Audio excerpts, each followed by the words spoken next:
দাদাবাবু, চা নিন দাদাবাবু। নিশা উঠে পড়েছে? আজ তুমি ওকে দুধ দাওনি নাকি? দাদাবাবু, ওনাদের রুম বন্ধ আছে। ও ঠিকই তো, আমিও প্রত্যেক দিনের মতো তোমাকে জিজ্ঞেস করছি। হ্যাঁ দাদাবাবু, আমি না রোজকার মতন আজকেও দুধ নিয়ে গেছিলাম ওদের রুমে। যখনই আমি দরজা নক করি, আমার তো মনে পড়লো ওদের তো বিয়ে হয়ে গেছে। আনন্দ তো খুবই হচ্ছে, কারণ আমার মেয়ের বিয়ে হয়ে গেছে। শুনতে কি ভালো লাগছে না? হ্যাঁ দাদাবাবু, আর আপনিও এইভাবে সবসময় খুশি থাকুন। যা হবে ভালোই হবে। আর আপনিও দেখুন, এই খুশির জন্য আপনি তাড়াতাড়ি সুস্থও হচ্ছেন। কিন্তু সরলা, ওর স্বামী কে, কোথা থেকে এসছে কিছুই জানি না। যাক, বাদ দাও, আমার মেয়ে ওকে পছন্দ করেছে, ওদেরকে খুশিতে থাকতে দাও না। আমার ইচ্ছে মতো ও আমাকে একটা নাতি বা নাতনি দিয়ে দিক, তাহলে আমিও তো অনেক খুশিতে থাকবো।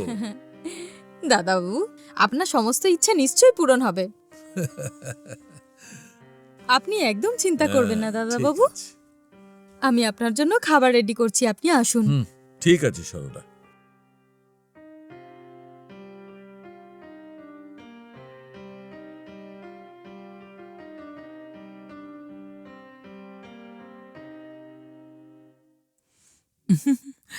এই কি নিশামা, তুমি একা আসলে? আমাদের জামাই কোথায়? আরে রে, ওকে অ্যাক্টিং এর জন্য ডেকেছিলাম, আমি তো ভুলেই গেছি। ঠিক আছে, এখন সামলাতে হবে। ও স্নান করতে গেছে এখন। আমি সব রেডি আছে কিনা সেটাই দেখতে এসেছি। তোমরা অপেক্ষা করো, আমি এক্ষুনি ওকে ডেকে আনছি। ঠিক আছে মা।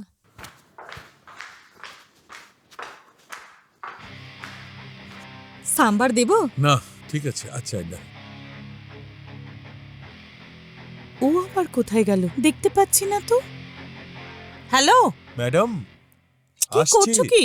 তাড়াতাড়ি 2 মিনিট। নিচে এসো, জলখাবারের জন্য ডাকছে। ম্যাডাম, এক্ষুনি যাচ্ছি আমি। কথাটা শোনো ম্যাডাম, শুধুমাত্র এই ঘরেই ডাকবে তুমি। নিচে এসে তুমি আমায় নিশা বলে ডাকবে, ঠিক আছে? হ্যাঁ হ্যাঁ। হ্যালো, হ্যাঁ বল। কিরে নিশা, আজকাল ফোন টোন করিস না, খুব ব্যস্ত নাকি? সেসব কিছু নয়, আমি নিজে তোকে ফোন করতাম। বাবার সঙ্গে সম্পত্তি নিয়ে কথা বলবো।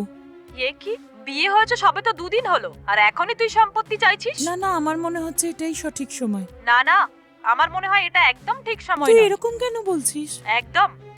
বিয়ে হতে না হতেই সম্পত্তি চাইলে বাবা সন্দেহ করবে না নাকি?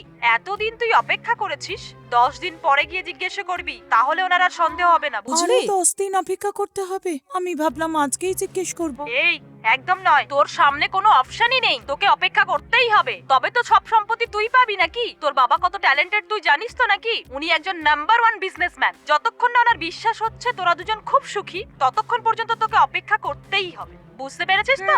বুঝে গেছি আমি, তুই চিন্তা করিস না, তোর কথা মতোই কাজ করব। আর আমার অ্যাক্টর শুভন কেমন অ্যাক্টিং করছে? আর বলিস না, ও তো ভালো অ্যাক্টিং করছে, কিন্তু আমার খুব ভয় করছে। সবকিছু বুঝিয়ে সুঝিয়ে ওকে এখানে আনতে হতো, শুধুমাত্র অ্যাক্টিং করার কথা বলেছে ওকে, একটু ভয় করছে আমার। এই, তোর চিন্তা করার কোনো দরকার নেই। আমি শুভায়নকে বুঝিয়ে দেবো যে আমার ফ্রেন্ড একটা সিনেমা বানাচ্ছে, আর ওখানে তুমি হিরোর রোলটা প্লে করবে। বেকার ওর বিষয়ে চিন্তা করে মাথা খারাপ করিস না তুই। সব সময় আমাদের ফোকাস আমাদের প্ল্যানের উপর থাকা উচিত। তুই বুঝতে পারছিস তো? মনে হচ্ছে বিজয় আসছে, আমি পরে কল করছি। হ্যাঁ, ওকে, ঠিক আছে।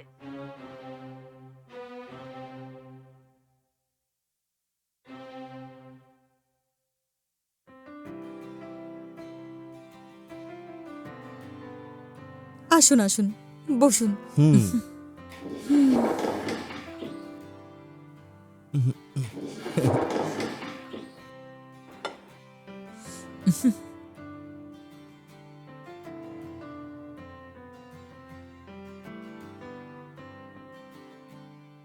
সরলা দিদি, আমাকে একটাই দিও।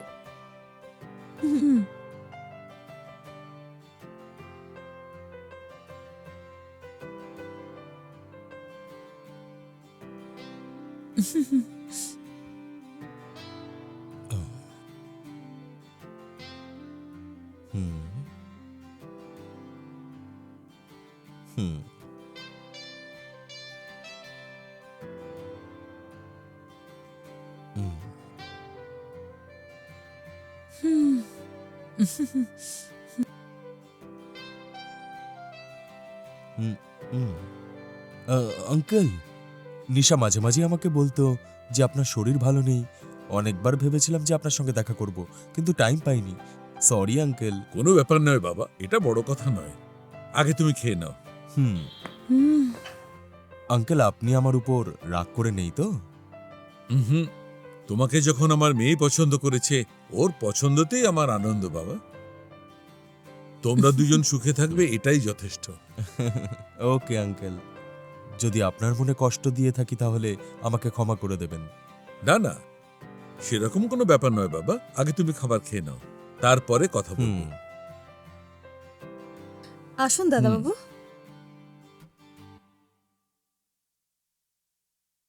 ম্যাডাম, হুম? বলছি, আপনি ঠিকই বলেছেন। এই আঙ্কেল খুব ভালো অ্যাক্টিং করছেন, যেন ওনারই মেয়ের বিয়ে হয়েছে। কি অসাধারণ ফিল নিয়ে অ্যাক্টিং করছেন। সত্যি বলছি, খুব ভালো অ্যাক্টিং করছেন সত্যি। ঠিক আছে, এখন চুপচাপ খাও, ও দেখছে। যদি ওরা শুনতে পায় তাহলে সমস্যা হবে। ওকে। নিশা মা, হুম তোমরা দুজন খাও, আমার রান্নাঘরে একটু কাজ আছে। হুম আমি তোমাকে বলেছি না এই ধরনের কথা বলবে না।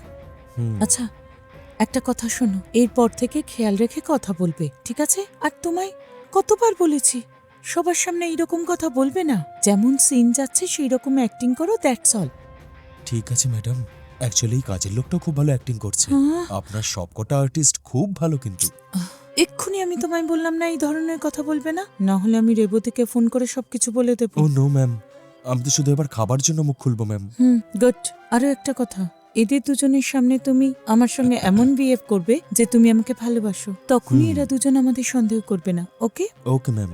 আচ্ছা ম্যাডাম, হুম যদি আমার দুদিনের স্যালারি অনলাইনে দিয়ে দেন তাহলে মাকে আমি পাঠিয়ে দিতে পারতাম ম্যাম। হুম ঠিক আছে, আমি ট্রান্সফার করছি। আর এরপরে ভুলেও টাকার কথা বলবে না। ঠিক আছে ম্যাম।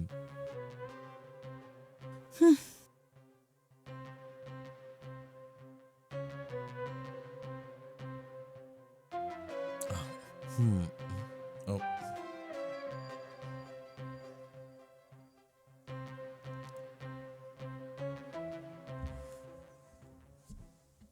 হুম হুম